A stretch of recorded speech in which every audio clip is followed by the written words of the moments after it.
So welcome to the panel on Biobank. So we all know that breakthrough technologies in high-speed computation, sequencing of individual genomes and other omics technologies will irreversibly modify the way diseases are being diagnosed, predicted, prevented, and treated. So for these technologies to reach their full potential, requires upstream access to high-quality biomedical data and samples from large number of properly informed and consenting individuals, and also downstream the possibility to transform the emerging knowledge into clinical utility. So biobanks, through the supply of high-quality biospecimens and biological data, constitute the upstream elements that is required to harness the power of the emerging big data analytic technologies and catalyze the discovery and development of innovative therapeutics and biomarkers and advance the field of personalized medicine. Biobanks have proliferated in number and size over the past decade. Interest in the ethical, legal, and social issues of biobanking has correspondingly proliferated over the past decades as researchers suggest policies and practices that preserve, quote, again, respect for the individuals who contribute specimens to the biobank while promoting research. So today we have three expert panelists who will share their thoughts on the issues of biobanking and bioapplication of big data. Our first panelist is Dr. Karen Maschke, research scholar of the Hastings Center. Dr. Maschke has a PhD in political science from Johns Hopkins and a master's degree in bioethics from Case Western Reserve University. Prior to joining the Hastings Center, Dr. Maschke was a college law professor. She has broad expertise in the ethical, legal, and social implications of biobanking, genomic research, and genome-based medicine. So, Dr. Maschke, please.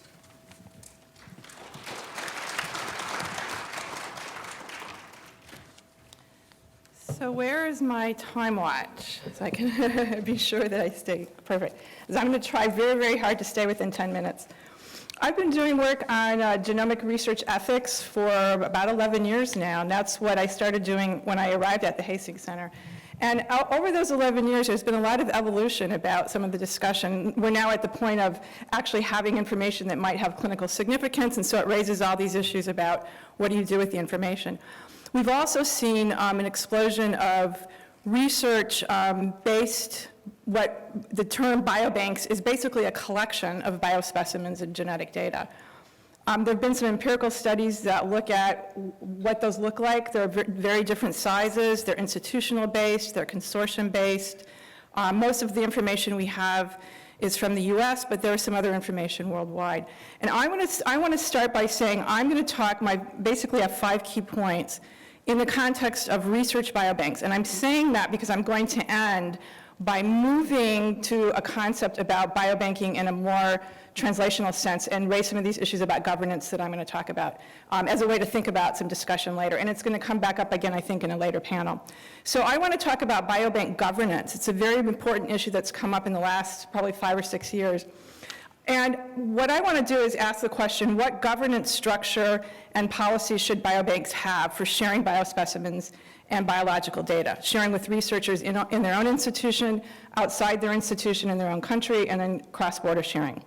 And how should a biobank governance structure and policies address privacy issues, which is a key issue in genomic, in the area of genomics, and particularly if, as we see now, genomic research information is being linked or hooked into electronic medical records information, and that information is also linked to personal health information, either through the medical records or through surveys that people take when they submit their biospecimens for research. And I'm raising those issues because I think they're an interesting shift away, in some sense, from the ethics issues about consent, Lots of people began talking 5 or 6 years ago. In fact, Barbara Koenig was one of them. We need to start talking about governance. In consent's important, but now we have these large repositories of biological data, physical blood samples, DNA samples, and data. We need to start talking about governance. So the concept of governance is fairly broad, and I'm going to use the one that came out of a report about 2 years ago.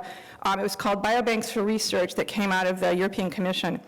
And that definition of governance is basically my kind of view on it. An overarching concept that includes regulation, but also less formally constructed mechanisms that dictate behavioral norms. So the concept of governance can include government rules and laws, but it doesn't necessarily have to, and it's much broader. It's the notion or a concept of having some kind of policies and principles in place and practical ways of dealing with very important biological materials, with the notion that governance is based on, and the compelling issues are about respect for persons and transparency and accountability, and how you're using, or how the biobank is using, information derived from people. So accountability and transparency are very important themes to the notion of biobank governance. And thus, the kinds of policies and procedures that we see in place for some, but not all biobanks, which I'll come back to in a minute if I don't run out of time, is oversight committees. There may be an oversight board. I worked with the Mayo Clinic Biobank for a couple of years. They have what's called a biospecimen oversight board. They have a data access and biospecimen sharing committee. So the oversight board kind of manages the entire entity of the biobank, and then the data access and sharing committee reviews requests from researchers who want to get access to the biomaterials and decides whether or not they meet the criteria of giving those materials to a researcher. Very much like if you were applying for a grant, you have to show that you are capable of doing the research and a number of other things. There's always going to be a research ethics committee involved at some point, so an IRB or a research ethics committee, REC, in other parts of the world. The title, the biobank will usually be approved by a research ethics committee, because even though the individuals themselves are not participating in research, the materials come from them, and so we still give credence to this notions about respect for persons and consent. There may be controlled and data access requirements. It may be that only biospecimens and data are released if they're de-identified with a link or a code that can link it to me, the individual, or de-identified, which can mean irreversible anonymization, so that you can never link the information back to the individual. That's not as good. Many organizations now say that they want to have coded specimens and data so that they can link back to electronic medical records and link back to, and over time, do longitudinal studies. So these are mechanisms in place that fall under this larger umbrella of governance. And at the consortium level, so for example, if it's a consortia in the United States or a consortia of cancer researchers across the world, there may be some overarching umbrella governance structure, committees that manage the flow of information and manage how this is done. One point I want to raise as I sort of move into this larger issue of governance in what I'm going to call in the translational sense is the notion of a community advisory board or community engagement. There's been a lot of discussion about that. Again, Barbara Koenig was at the Mayo Clinic, helped develop that program in their Mayo Biobank, and involved a community engagement activity and created a community advisory board. To my knowledge, most biobanks, there are thousands of them, depending on what you call them, their repositories, do not have community advisory boards. They're an anomaly, and they're not studied well, although we have some data that came out of the community advisory board at Mayo. We have some data that's being published soon. I raise this because it raises an interesting point about the notion of accountability and transparency and some of the themes that were raised yesterday about health policy, and I think Victor was one of them that raised notions about how you engage communities in notions about what you're doing in the delivery of healthcare in various communities. So I'm going to come back to that in a minute.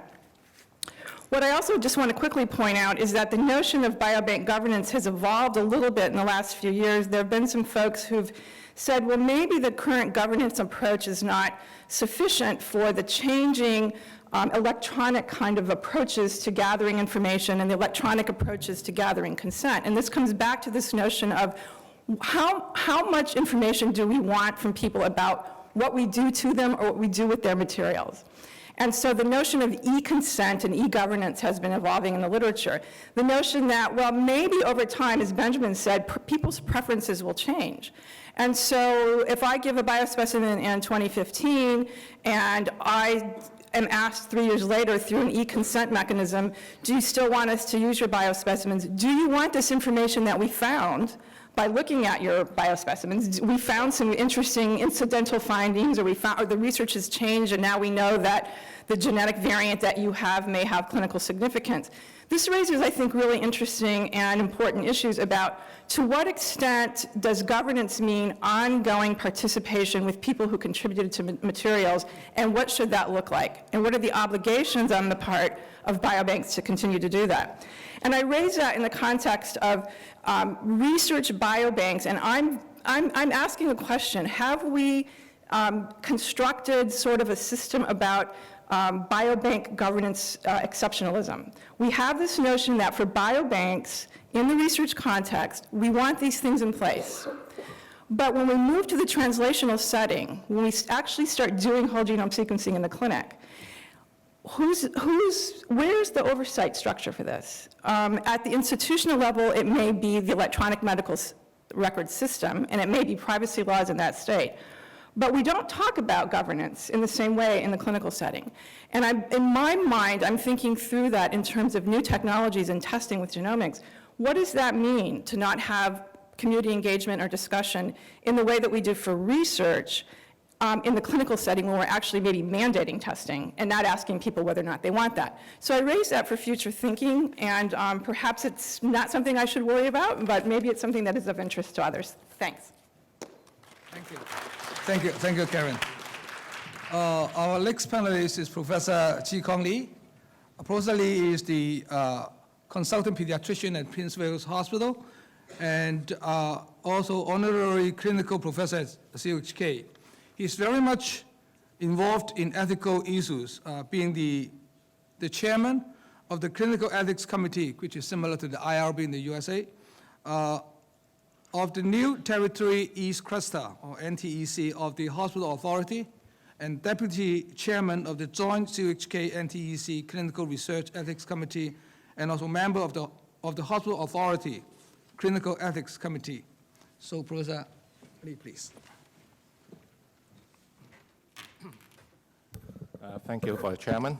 Good morning, everybody. And I'm going to share with you what our IRB is doing with the biobank locally, mainly at the the New Territories East Cluster, which is actually the teaching hospital for the CUHK. And as the introduction talk about my role in the ethics committee, but actually I'm a full-time clinician, so I'm a pediatric oncologist. And so when we are dealing with ethics application for setting up a biobank, certainly we, as the members of the IRB, we have to consider several aspects as what the previous speaker already had mentioned. And we also noticed that this is something more newly developed in the past years, and especially when we look at the publication related to the ethics in the biobank actually increased remarkably in the past few years. There are different types of biobanks, but in the hospital setting, what we are dealing with mainly are the disease-oriented banks for epidemiology, like the diabetes mellitus type of research, or even more commonly is those disease-oriented general banks, especially on the oncology side, like the tumor banks. And when we watch these kind of applications, certainly we have to look at the purposes of setting up the biobank, and we also have to look at whether they have sufficient professional staff and resources to operate this biobank effectively. And we also have to consider whether this is having long-term sustainability that can address the event that funding may be terminated. Quite commonly, these kind of application is on a grant basis. So what's happening after grant is over? Will this bank disappear? That is something we also have to consider. When we talk about ethics in the biobank, certainly there are many issues, but for the autonomy issue, whether the subject is competent to give the informed consent is the most important. However, we also have to take into consideration of so-called incompetent subjects, including the minors or incompetent individuals. And we also have to consider who are the owners of the samples and who should decide how to, these samples should be used. And of course, privacy is our top priority in protecting the subjects. And so we always look at the consent form very carefully. And for consent form for doing these biobank studies, that actually they are talking about something in future. They also, the PI may also know what to do with these samples, what research they will be doing. Is it some kind of blanket consent or make it as a more broad consent? I think most people would support that broad consent is more applicable. And of course, we have to ensure that these kind of broad consent will be talking about research that is of great importance and also should have maximum protection of privacy of the participants. And participants may also be allowed to withdraw their consent. But I will talk about it later, whether we should have a link of the subjects to the samples in the future. That is about the contact of the study participants. I think the earlier speakers have already talked about this, I won't be going into that. But another issue is about the leftover specimen. Now, leftover specimen is very commonly used for clinical research. However, these specimens at the time of collection, they were collected for the diagnostic or clinical purposes.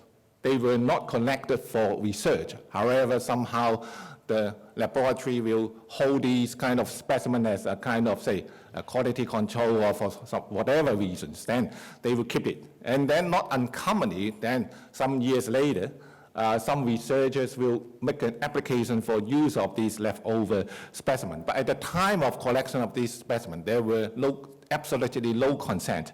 So what our ILB will consider this is still acceptable to use some of these leftover specimens because it's impossible to recontact these people. And we also consider that if this research is potentially of significance, then we should also not obstruct the research ongoing for the benefit of the science. And however, we require that every such research must be approved by the ILB. And the privacy issue that we theoretically, we should try to have anonymized samples, and there should be no link to to the other data. We are trying to protect the personal information. However, if we limit all these linkage, that in the long run there may not be of good for the longitudinal epidemiological studies. So if we are destroying the link between the samples and the subjects, then there's certainly low possibility of returning the results to the subjects if there is something very serious illness being detected. And also withdrawal of consent will also be not possible if there's a link of already destroyed. And so we consider coding, either simple coding, double coding, or triple coding is probably acceptable to maintain some kind of link if necessary. And we also consider that if it is something very serious and clinically important, and we have been discussing whether it's ethical to return the result to the patient or not. Actually, we have a case we encountered some years ago that the PI found that the sample of a genomic study detected a very a mutation that is associated with high chance of cancer. So the PI raised this to our ethics committee for discussion whether we should return the result to the subject. And then, since this is something of life and death issues, so our ethics committee decided we should inform the subject, but provided that it should be having good communication and properly and professionally by the appropriate person that is having good knowledge about the disease. And children is, as a pediatrician, that is also of some concern whether we should allow biobanking in pediatric patients. And we found that actually, if we stop doing clinical research, especially on biobanking on children, that is actually not to the benefit of these children in the long run. And if the parents have given the informed consent, we consider it's probably acceptable. But there was also discussion about when we should let the subject to know the result, because they are children, they may not be able to understand these so complicated genomic results. So we leave it until when they are adulthood, then we should leave it at that time to disclose to the subjects. I won't talk about the commercialization, but ownership is also an issue. But whether it should be owned by the PI or by the participants, I think there's still quite a lot of argument, so it's still unsettled. And certainly we need the legislative framework of Biobank, and because at the moment in Hong Kong, it's actually no law governing on this new issue. And but it actually attracts a great interest of many researchers or doing biobanking. So when we look at these applications, we have to look at whether these centers are really ready for biobanking. And so in about 5 years ago, we started to talk about these collection of biological materials. So in our cluster, we firstly held a seminar talking about when and how consents will be obtained for the use of biological materials. And then 2 years ago, we also reviewed our recommendation of biobanking. And then now we have developed a standard form for studies that involve the biobanking. So when we look at the application for biobanking in the 2013, in that year we received over 500 studies. There were only 4 studies specifically talking about biobanking. But we actually encounter many studies that they have been having the primary objective for doing some other purposes, but have a side branch objective of having some kind of a collection of a specimen. They do not claim this is a biobank study, but we also consider it some form of biobanking. So we require that these PIs should have considered the following minimal recommendations from before they submit their biobanking, including what I just mentioned about the staffing, the ownership, the facilities, quality management, the informed consent, the privacy data, etc. And funding support is certainly very important. If you want to keep a biobanking, you must be well funded. So in summary, we consider that biobanking in Hong Kong is still at the initial phase of the development. We need more stringent overseeing mechanisms to protect the subject's rights. But at the same time, we don't want to really stop the advance of the science by putting on too much unnecessary restrictions. But I think sustainability of some kind of department-based biobanks needs close monitoring. So I will end here. Thank you for your attention. Thank you, Dr. Lee. Thank you. Our next panelist is Professor Alastair Campbell, someone that I think doesn't need much introduction. Professor Campbell is director of the Center for Biomedical Ethics in the Yong School of Medicine of the National University of Singapore. He is really a big figure in bioethics, being the former president, well, there's a lot of, actually, his role in organization dealing with bioethics, so I'm not going to read everything. But anyway, Professor Campbell, please. Thank you. Thank you. You're such a lively audience that I want to keep my talk very short so that we can have a really good discussion. So what I'm doing is I'm talking about my experience as the chair of the Ethics and Governance Council of UK Biobank. And I'm picking up just two challenges from that. There are many different issues that could be dealt with, but the feedback issue and the consent issue. So for those of you who don't know about the UK Biobank, it is one of the largest prospective biobanks in the world. In other words, what has happened is that they started recruiting from the whole population of the United Kingdom with a target recruitment of voluntary participants of 500,000, 500,000 UK citizens stratified across the population.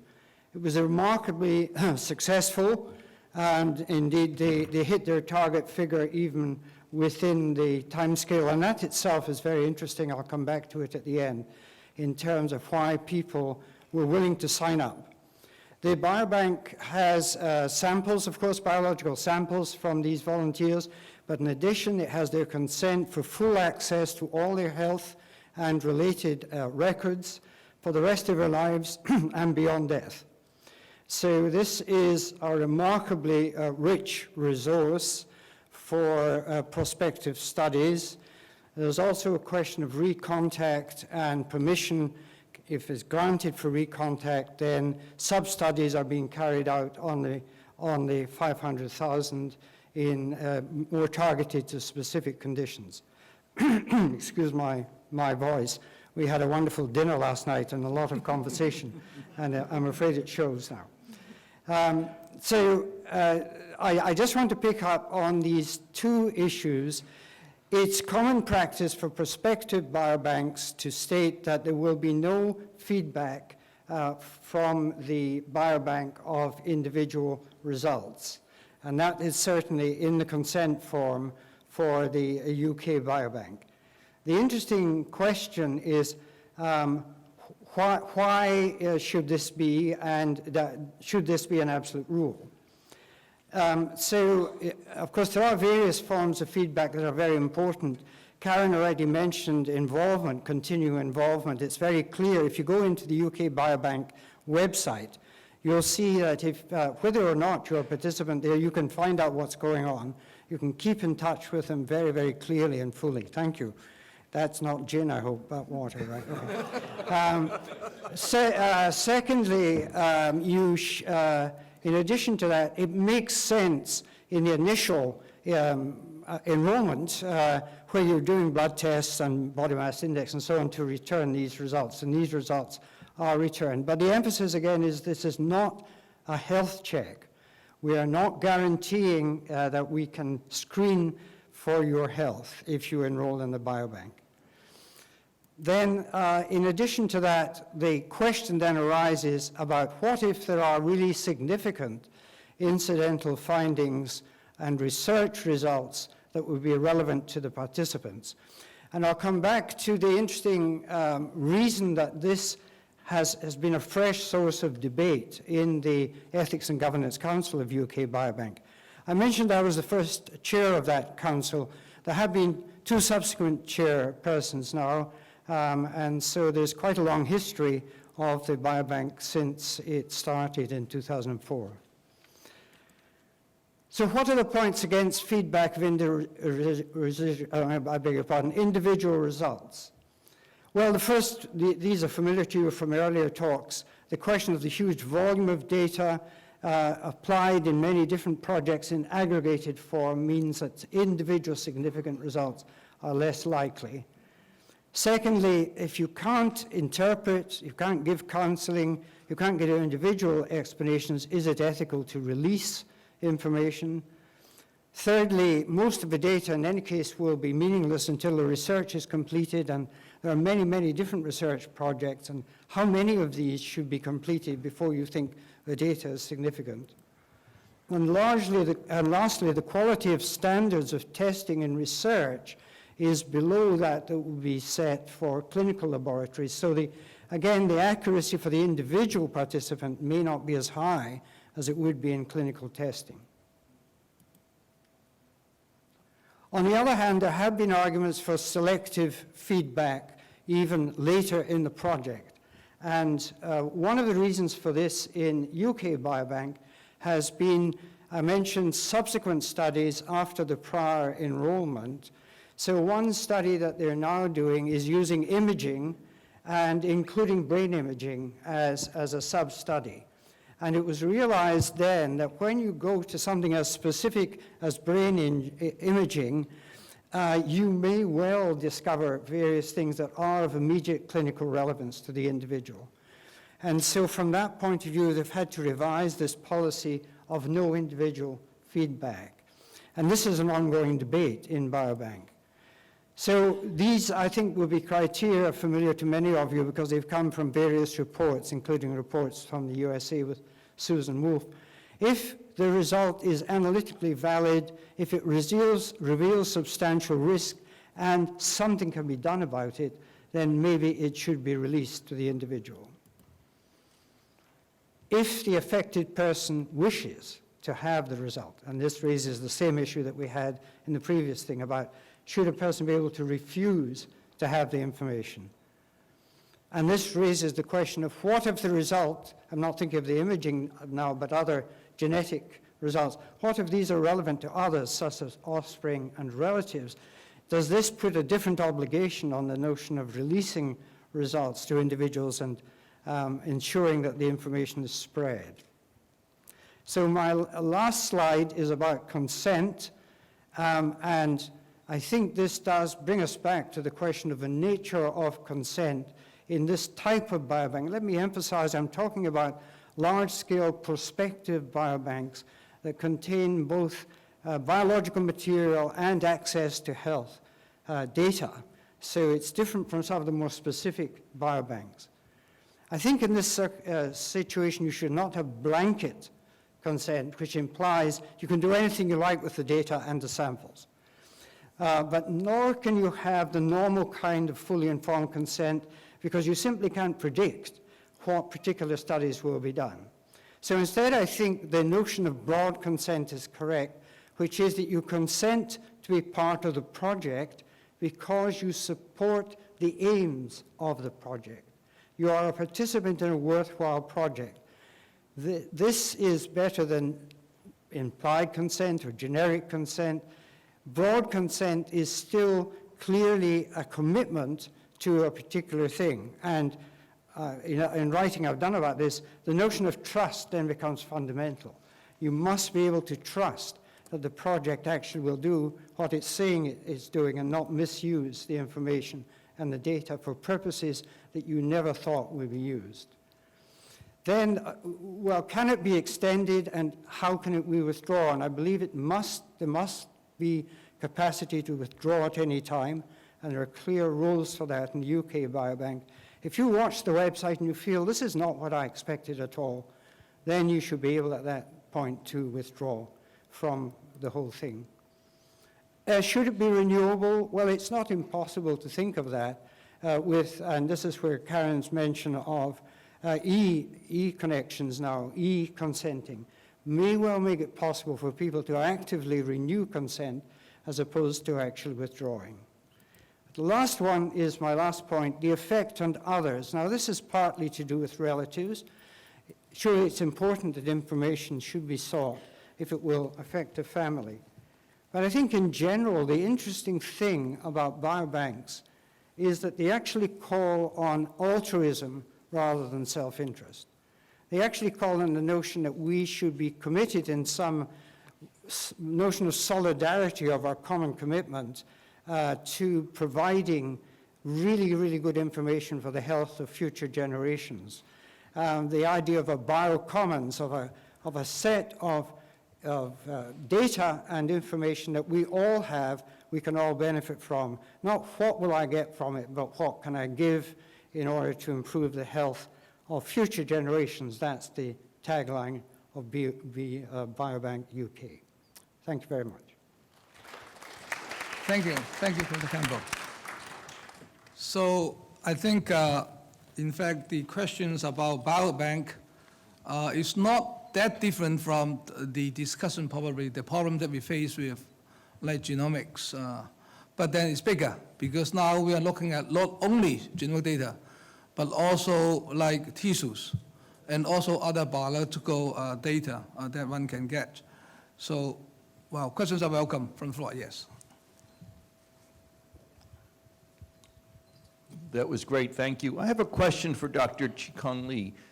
Listening to your presentation, I thought this is just like the discussions we have in the United States at my institution and others about setting up biobanks. So I feel like this could have been, on the one hand, something from the US or elsewhere in the world. And of course, we live in a very globalized world. And I'm wondering if you feel there are issues, and I guess this is for Professor Campbell also, that are sort of unique to the Asian context, or ways in which models that have been developed in the UK, say, or in the US may not as readily apply to Asia, or are there things that are different here in Asia or in Hong Kong, and if so, what? Obviously, the specific government here is different, but more broadly. I think this is still quite newly developed. We have still quite limited experience in properly assessing these biobank applications. But personally, I think for Chinese cultures, they probably would like to know more about what's the potential health problems that they may be affected. So they may be more willing to accept some kind of returned result. But that is only my personal view. We have not been having any formal studies on this aspect. Otherwise, I don't see any major difference from the Western culture. Maybe my colleagues in the floor may have a supplement. Over there. That gentleman first. No? Okay. My name's Peter Wong. I'm going on a totally different tack. I'm a retired chartered accountant. I know a little bit about healthcare, having been one of the founders of the Hospital Authority, but that was some years ago. Today I'm now really speaking as a donor. The one particular foundation of which I'm a member, the chairman had a particular problem, and as a result, we're now funding 2 biobanks, one in Hong Kong and one in England. And it's only in the last few years I've really discovered what the problems are, because we couldn't start. They said, we've got to go through ethics, we've got to go through ethics. Now, it's only now I'm beginning to find out. I know, so from that point of view, I think it behoves the whole medical profession, if you're going to do this, to put this on a proper footing. So people like me will either say, yes, I've complied, or I've not complied. One of the things which we are now tackling is the sustainability of the biobank.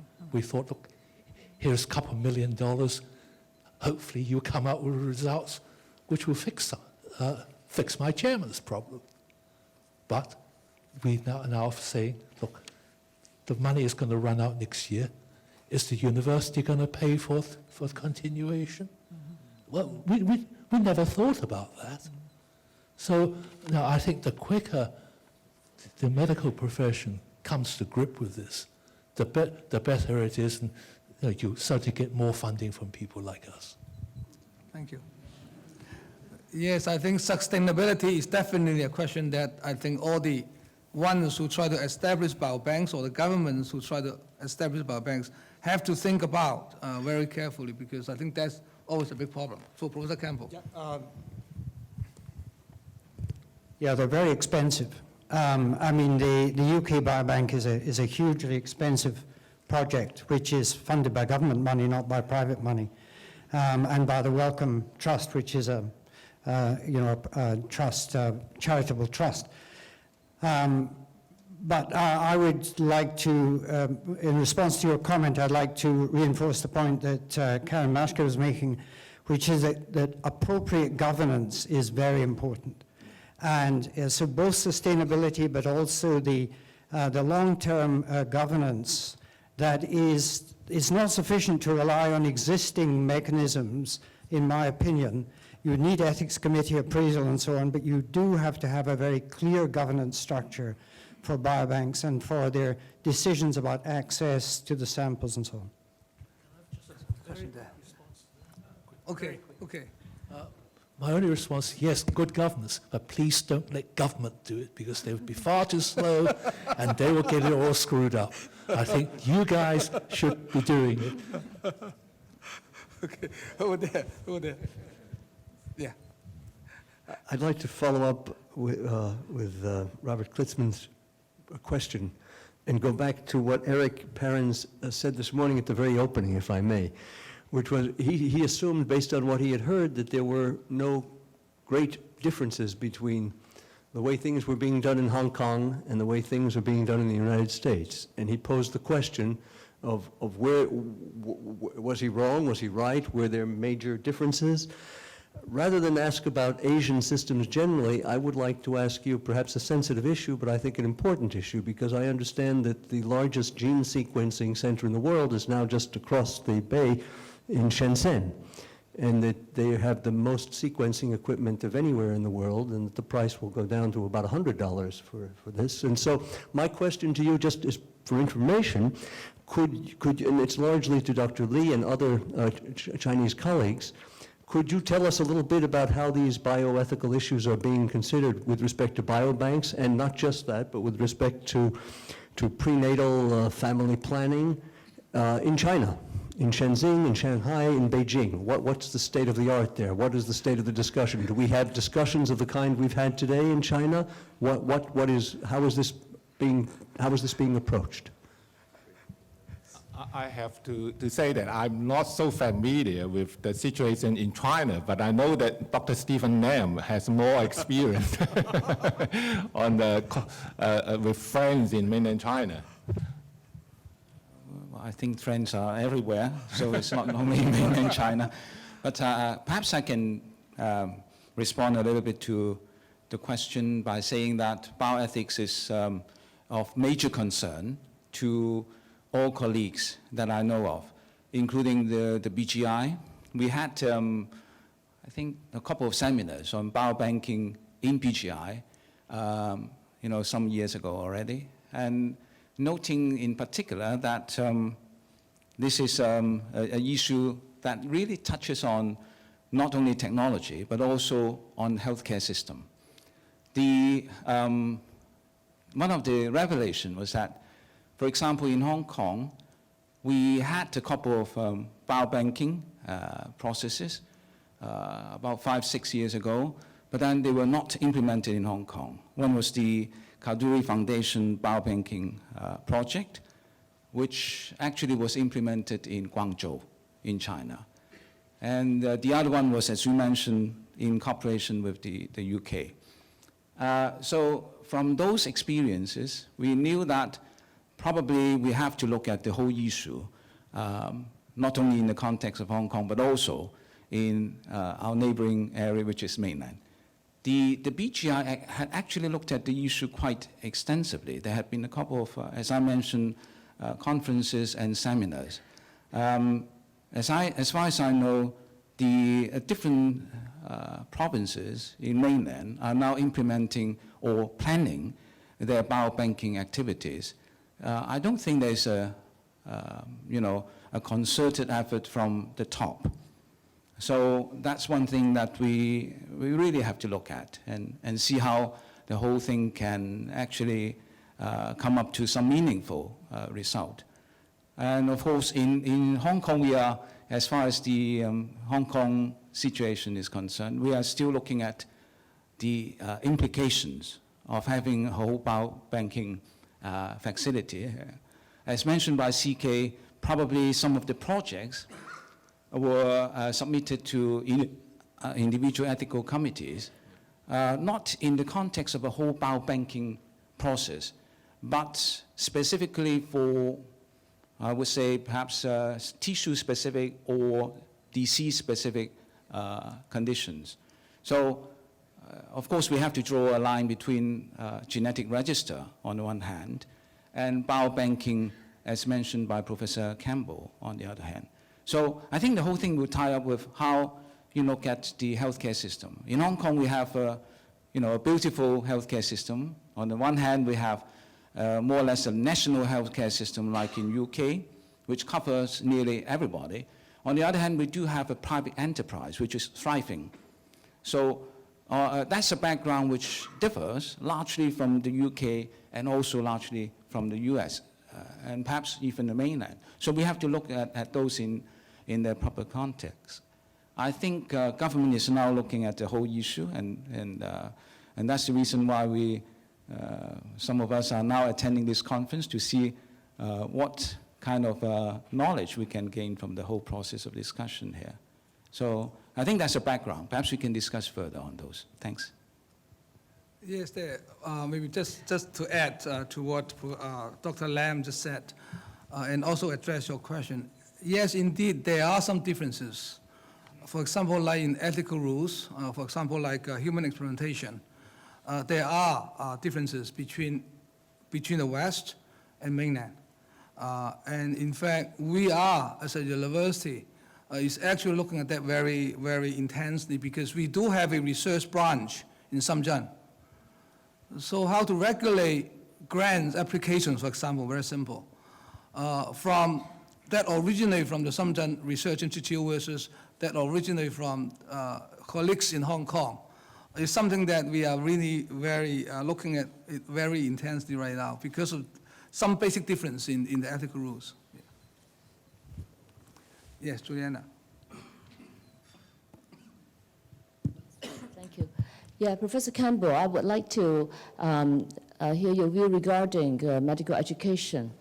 As the chairperson who set up the UK Biobank, obviously is really trying to understand, causes and consequences and how do we actually use that clinical information to help patients. In UK, it's very far ahead in this area.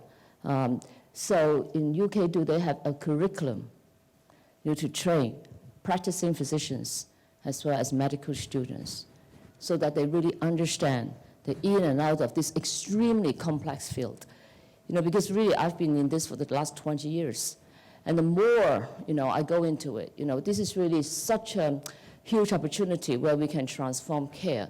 And yet because people are doing it for different reasons, right? We come up with all kinds of practices which are sometimes I think is not so desirable. And yet the key person, the doctors who order the tests, who interpret the tests and explain the tests and then make the decisions, they are the minority in this big picture. And at the end of the day, it is the doctor-patient relationship that we are talking about. And yet our policymakers are also, and also the financiers, they are not creating an environment whereby we can actually build a doctor-patient relationship. Care fragmentation is everywhere. So I think the complexity is just enormous. Sometimes, I start out with just being a doctor, then I end up being a researcher. I go into this genomic medicine. I believe in personalized medicine. And, but this is, we're now at a crossroad. There's something really quite dramatic needs to be done in order to make sure that whatever known with utility must be used in a proper way to benefit patients while we continue to do R&D on these biobanks. Yeah, it is. First of all, it is a very, very complex and rapidly changing field. And the last thing I want to do is to romanticize about my country back in Britain as though all were well back there. The Biobank did make a big effort to communicate particularly with general practitioners. And although the recruitment was not done through GPs, the way in which the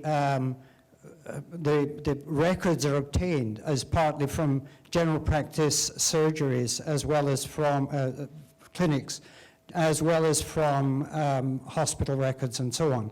So bringing the profession as a whole on board was very important, and a lot of work was done in that in Britain. And I mean, the advantage we have in Britain, it was referred to in my colleague here from Hong Kong, is that because there is a National Health Service, people can respond to an appeal with more trust if they believe it's to do with the National Health Service as opposed to a private enterprise. And one of the things I've noticed in Singapore certainly is there isn't the same degree of trust from the patient population in the research community and in the and not the same participation in voluntary participation in research. And this is, I think, all to do with how healthcare is delivered. But anyway, I'm sure there are more questions, but there is no, I think everyone struggles with the ever-increasing complexity, and while this is certainly very good stuff in terms of our medical education now on understanding the nature of research of this kind, I'm sure we're still lagging behind where we might be. I think Stephen. At the back there.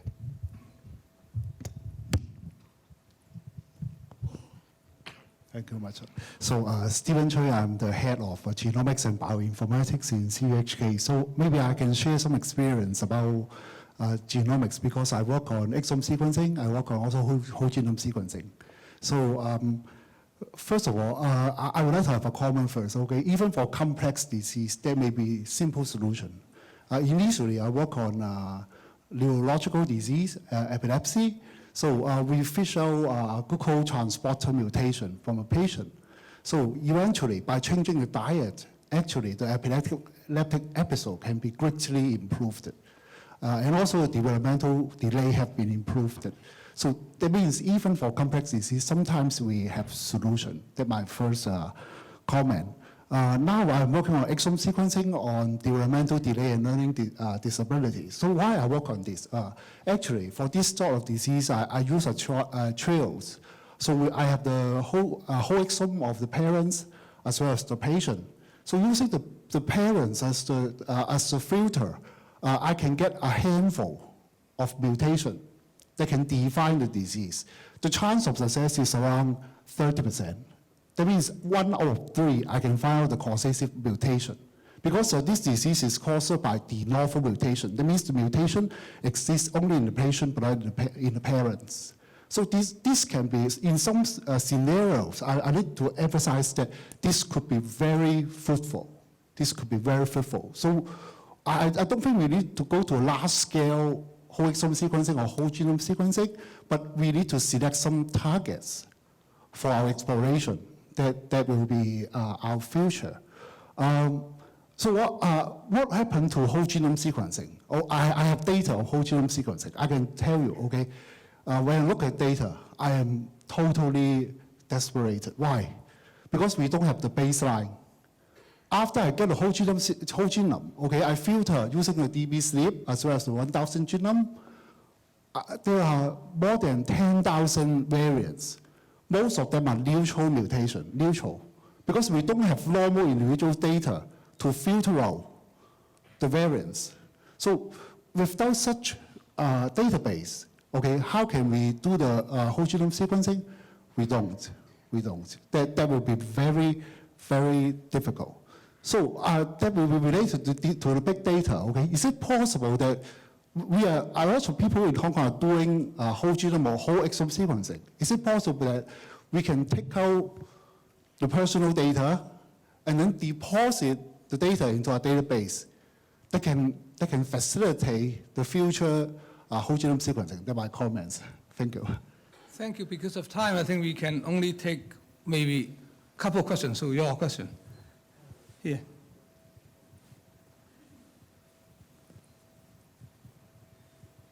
Thank you. I just wanted to follow up and connect up with something Karen said or touched upon because of the limited time, and that's the community monitoring. And you said it's very inconsistent in the United States, so I was just wondering, what is the role of that community advisory committee or monitoring committee, and why is it sort of inconsistent? Because as Alastair commented, some of the issues have to do with trust. of what is happening. So I would think that that community involvement and community monitoring might be really beneficial. So I was just wondering to talk a little bit more about that role. Is this on? Yeah. To my knowledge, there are only a handful of community advisory boards in the United States. There are thousands of different collections of specimens, and that's one of the reasons I raised this issue, is that if governance includes a notion of community advisory input, we're not doing it. So the Mayo Clinic Biobank has a community advisory board, and it was built in from the beginning. The Kaiser Permanente Genomics Research Project has it's called an ethics advisory board. The Marshall Clinic Personalized Medicine Coalition Project has a community advisory board. I'm aware of many other large-scale biobanks. There are several pediatric biobanks that have now emerged out of funding from the NIH. I was on some of those grant review committees, so I know that they exist, and I know that they have thousands of specimens, but they don't have a community advisory board.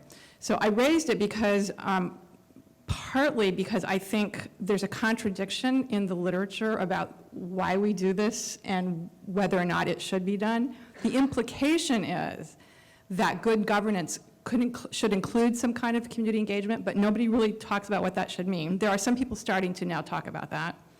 And the implication is that community engagement and maybe even a community advisory board will engender trust. I don't believe that. I've seen no empirical evidence to support that claim, but it's thrown out there. My argument has been, and I've said this publicly at Mayo, if you really want community engagement, why do you not have people from the actual biobank who are on helping make decisions and being partners, and nobody says anything? And I'm not blaming Mayo, that's the standard norm. So community engagement and advisory boards is basically, being used to show what we're doing. Mayo has gotten actually really important input from their community advisory board. They gave feedback on whether or not to return results and a specific case that involved a genetic variant that did have really serious clinical implications, and they got very important feedback from that community advisory board. But it's not the norm. And it's not the norm in disease-based collections, and that's sort of what I was raising is, well, if this is an important norm, as some people allege, why is it not widespread across different kinds of repositories? And what does that really mean to do that? Well, so because of time, I think I have to stop here. So let's thank the panelists for the very stimulating discussion and presentation. Thank you. Thank you, Professor Chan, Professor Campbell, Dr. Lee, and Dr. Maschke.